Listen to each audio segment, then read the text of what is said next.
everyone, my name is Riyal Riffai and this is my rig rundown.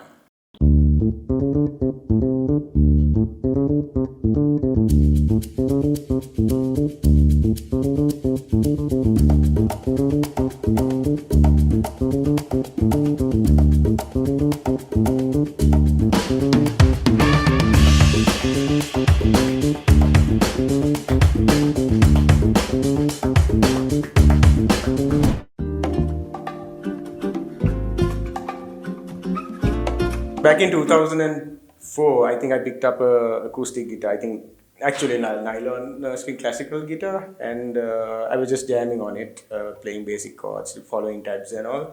And some of my friends were like, "Hey, let's start a band."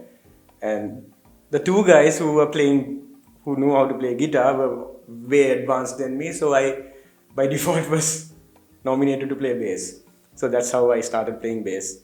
And I would use the top four strings on the nylon string guitar to practice. And whenever we had gigs, I would borrow the bass that the sound suppliers, those days, they bought all these guitars and stuff, and I would borrow their bass and only play. So one gig, it was a disaster because it was a 5-string bass, and I thought the top string was a E, and that was my first day of panic of not trying to play bass afterwards. Yeah, so from me starting from 2004 to 2009, it was a very inconsistent journey with various bands that I was involved during that time. Only until 2009, when I got this bass, I took the bass playing seriously, because I had an instrument with me to play and practice. And then only at 2010 I met Helter Skelter and played for TNL on stage. We became first runners up. And from there onwards, I have played with various artists like, even solo artists like Asela Pereira, and bands such as Circus Cult, Anil Balasurya Band, Colombo Land, and so it was a very fun journey until I quit my job back in 2018, wanting to take the next step in music and trying to see my journey there, because like few artists like Anil, I had to be thankful because he let me through the journey of playing original music, and I had to be very grateful to Prasanna Abesekara.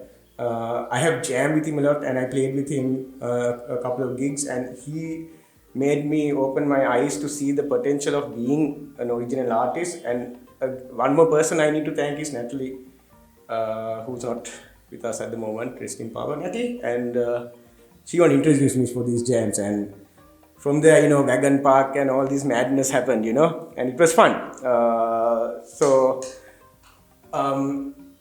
After that, I again coming back from 2018 after losing all these things, a close friend like Prasanna. I needed to also see how to honor my friends who helped me through this journey, who believed in me. I was like, what, I'm just a bloody random bugger, this thing, but I realized I also have something to contribute. So I thought it's right that I do it this way, and I started taking the music side a bit serious than I used to. And I stumbled upon Dot.A randomly one day. They just asked me what you're doing, and I was like, yeah, I'm not doing much. What you have? Like, a band called Dot.A, and I said, okay, these guys are crazy for sure. And I heard the name Dot.A, and afterwards I told them, okay, if you all have any originals, whatever, send it across to me. And the moment I heard the guitar riff and Hidayat singing, I knew exactly where I needed to be. And from the first day onwards, it was just magical. And we've been having a lot of fun, and also it's been quite journey to me in terms of spiritually. The other band I finally joined is Orange Mango. It's a band consists of two bassists, that's myself and Ubindu. We change roles to, when I play low end C's on the high, when I play high note C's on the low. Sometimes we get confused also. Then there is Dinelka Lianage on synth, noise and vocals, and Sarani and Sitija.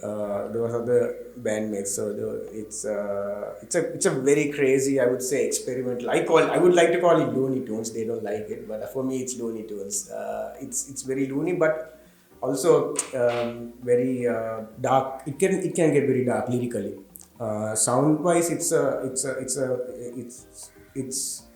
a journey like a very spacious, atmospheric, and also noise.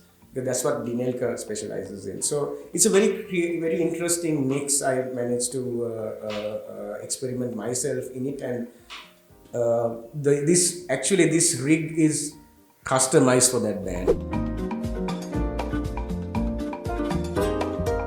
So I think my biggest influence would be Flea from the Red Hot Chili Peppers. I think it's quite obvious that RHCP is. I'm trying to see that how he shapes the tones, what kind of intensity, and those kind of things. It's kind of resonates with what I want to do. So that Flea from Red Hot Chili Peppers is whom I have been passionately following, but now I'm kind of breaking away from trying to learn other musicians like Victor Wooten, and I think he's a very versatile bassist. He has explored the entire fretboard and able to take whatever sound he wants to take out of it. So Joe is a bit of a challenging guy. He basically removed his frets, so but I find him very interesting too. So those are the main influences to me. And Tilak Das was a influence locally because he kept pushing me to do this. He was one of the people who I think saw me more than what I saw in myself, and I'm very grateful for Tilak Das. My future plans is as much as I'm playing with various bands, I want to also establish myself as a solo artist. I don't know whether it will be successful, but it's a dream. And why I have invested in this rig, because I think it will complement what I want to do as a solo artist, and typically want to be seen as a very niche kind of a solutions provider in terms of entertainment, live music. So that's where I want to be, but also I would like to continue the journey with Dot Dot as far as I can, because I enjoy what I'm doing with them. I recently signed up with Paranoid Earthlings because Asela had to take a step back due to his personal commitments. It's another band I really enjoy watching live. Unfortunately, I can't do that anymore, but to see them playing looks like I have to take that step, and I hope I can fill Asela's shoes in that. Because they also closely resonate with the type of philosophy and messaging I want to be in. I just want to play music so that people can enjoy at that moment, and also if there's something I can give them to take forward and think differently in a positive way and create positive impact to society and the environment, I can die in peace. Back in 2009, when I took the first serious decision of being a bassist, it was the time I got this guy, generously from Shan Kapanathalika, who sold me for next to nothing. And he asked me how much I can offer for a bass, and because he said he has an extra one, and I told him, look, I can do best is 15,000. He asked me, can you do 20? I said 15 is the best, because my salary was I think 7,500 or 10,000 back then, and I said I can go a few days hungry for this, and I think he felt I think I sent him on a guilt trip, maybe, I don't know. So he generously offered this for me for 15,000 in 2 installments. So that was my first installment buy of this, and ever since then it was beaten up. He did tell me the bass was beaten up, so I took it open. I took all these things apart, and I looked what was broken, and I ordered a new plate from eBay and fixed it up. And that was my journey from 2009 to 2018. This is a OLP bass, so original license product. That's what it stands for. And what they do is they take permission from various bass brands, and they design custom budget range basses and guitars. So the company is not here anymore. So this is the Ernie Ball, yeah, licensed by Ernie Ball series. So it's a very fun bass. It's a passive bass. Both my basses are passive, and it was very fun to play. I mean, still fun to play. Most of my compositions are done on this bass. So this is my second bass that I got back in 2018. It's a Fender Jazz Bass Player Series, so which means it's made in Mexico. So the budget version of Fender bass guitars. Again, it's a passive bass, and it comes with. So both my basses are quite similar actually. Two volume knobs and one tone knob, and that's it. That's the only shapings I can do. I generally don't tune. I always keep them high here. Based on the live performance area, how the sound cuts out, then I tend to tweak, but I don't generally tweak this during the performance, except for one song in Dot Dot where I had to create a violin effect, which I'll show you later in the demo. So I would play, and then I'll slightly move that creates a string instrument kind of a deal. So I can't have both of them on. So yeah, that's this bass, and I like the neck on this. It's very tight and flexible. It's a very easy neck compared to this. It's bigger, and this has one less fret than this bass. But I like the tone of it. I've grown into the sound of this. I think because it has better electronics too. These are basic pickups. Both the basses have basic pickups, and yeah. But one day I'm hoping to get into active bass because I think need to explore those basses too, right? So I would like to move on to my sound manipulation station. I would like to call that. I would say creative and the destruction station also. So I managed to put all these pedals together in this frame, which was generously donated to me by Mevan Kaushika from Dot Dot A. He also gave me this pedal. It's waiting for me, Frank. And my signal change starts from here. So this is the Boss SYB1. It's a pedal that was developed not even 5 years ago, and I really love this pedal because it can change my bass from sounding to a traditional bass to a keyboard, an organ, a violin, and I have no idea what the other tones are, but I like the tones, and I can shape it to the way I want. And this little guy it's crazy. Dot Dot A hates it. I love it. Orange Mango loves it. That's that pedal board. Sorry, that's that pedal. This then it goes straight to the MXR DI, which was my first pedal I ever bought. That was back in 2013. I had this pedal for a really long time. It helped me through a lot of like in terms, because see, my bass is not active, right? So this kind of gives at least, I would say, 30 to 40% of the activeness by allowing me to shape the tone, the bass trebles and the mids. And this also has a built-in distortion, which I really love. It's a great tone, which I use up to date. Then from there it goes on to this pedal. I don't own this pedal still. I want to buy it. The current owner is refusing to sell it to me because he saw what I can do with it, and he's now like, maybe you hold on to it till I want it. So, bit of a manipulation there, but yeah. Anyways, coming back to the serious note, this is a Boss SL20. It's a slicer pedal. So how would I say, Boulevard of Broken Dreams. That start is, I think they made it with the help of this pedal. So this has different bangs and patterns, and you can manipulate the sound to rhythmic patterns. And I mainly use this for Orange Mango and my potential solo career that I'm trying to achieve. Then that moves on to this pedal. This is a Boss PW3 wah pedal, which was like I said before, generously donated to me by Mevan. It's a very basic pedal, but it comes in handy in terms of trying to when I use this pedal, this or like on either one of these pedals. Actually, mainly this because this I can get a higher registration because with the bass tone normally it doesn't work, but with a higher frequency like a that doesn't sound like bass but a different instrument. It really works nicely, and I like the sound that comes from it. But I very rarely use this pedal.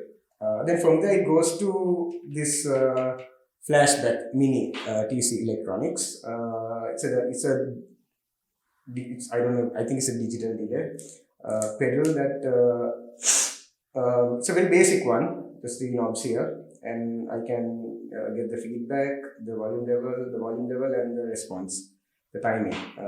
So it's a very interesting pedal where I generally some people have it in different places, but I chose to have it this way because this is how I foresee the sound I'm trying to create going into different channels and finally coming into this, the ditto, the looper.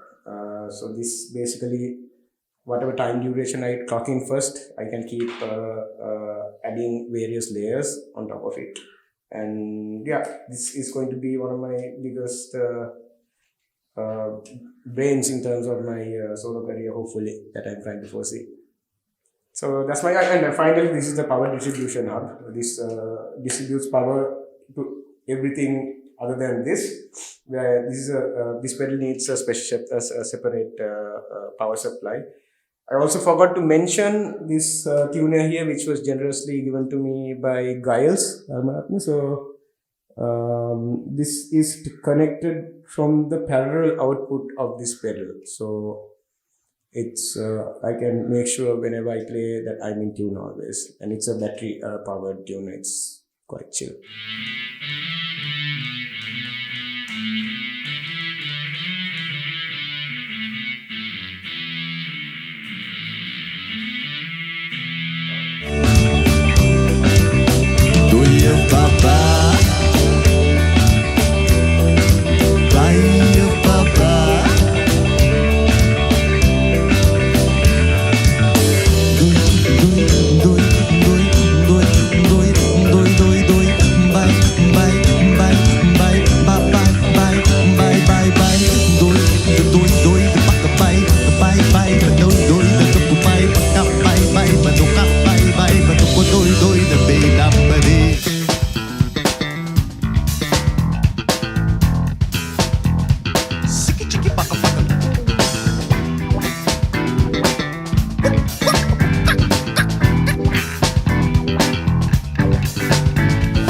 So that's all from me for today, and that was my rig rundown. I would like to tell a few words to people who may seem like they are not a musician or who may think that they don't have any rhythm or anything in themselves.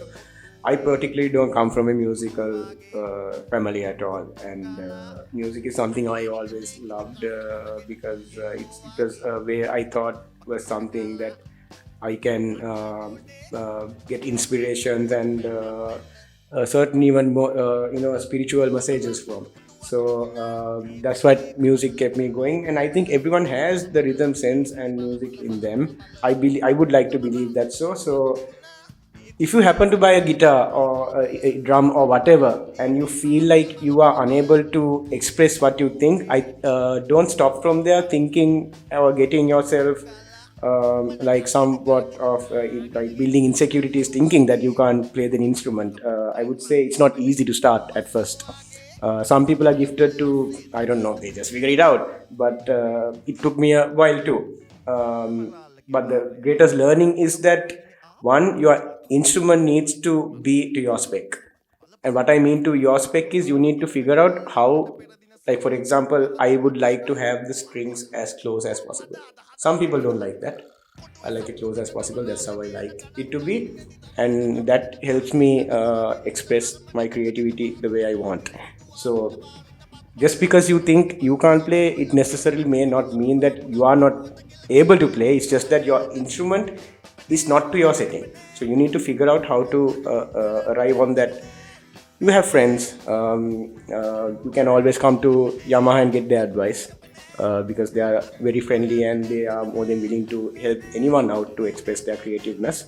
And yeah, you just need to go at it after that. Practice is very essential. At start, I was clocking at least the day I got this guy, I was clocking in at least 8 hours a day. That went on for 3 months, and what I had for those 3 months is what I'm still carrying on, and I think I need to also put that time back in again. Putting that 8 hours, listening to metronomes, variating between the metronome, what kind of beats, what kind of rhythm patterns, breaking them down, understanding what sound is, understanding what sound is not. Because it's all about also giving that space, So it's very important to understand those fundamentals. Once you have your fundamentals sorted out, no one can say anything. You're going to rock it.